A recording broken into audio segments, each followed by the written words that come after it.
বন্ধুরা, সবাই কেমন আছো? টাটা, সবাইকে ভালো আছো? দেখো বন্ধুরা, আমরা কোথায় যাচ্ছি? আমরা যাচ্ছি আমাদের এখানে নামকরা বড় মা, নৈহাটির বড় মা। বন্ধুরা দেখো, দেখতে থাকো। আমরা এই ট্রেনের জন্য দাঁড়িয়ে আছি, বাস থেকে নেমে স্টেশনে ট্রেন আমরা যাচ্ছি। সব বন্ধুরা খুব আনন্দ হবে।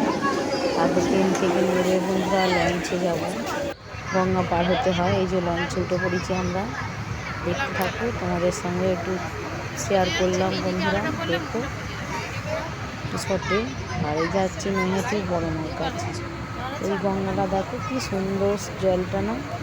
আর এই যে আমার একটা বোন, একটা যে বন্ধু ছিল চুড়িদার পরা, সবাই মিলে যাচ্ছি। এই যে বন্ধুটার মুখটা এই যে নিচ্ছে। এই যে লঞ্চে সব দাঁড়িয়ে আছি, গঙ্গা পার হচ্ছি। মাঝ গঙ্গা এত সুন্দর মজা হচ্ছে না বন্ধুরা, কি বলবো তোমাদের কাছে। দারুণ মজা হয়েছে বন্ধুরা, খুব সুন্দর মজা হয়েছে। এই যে দেখো বন্ধুরা, আমরা গঙ্গার জল মাথায় দিয়ে ডালা কিনে লাইনে দাঁড়িয়ে পড়েছি। প্রচুর লাইন। আর এমন দিনে গেছি বন্ধুরা, রথের দিনে, জানো, উল্টো রথে প্রচুর ভিড় হয়েছে। হালকা হালকা ওয়েদার ছিল, মেঘলা, বৃষ্টি।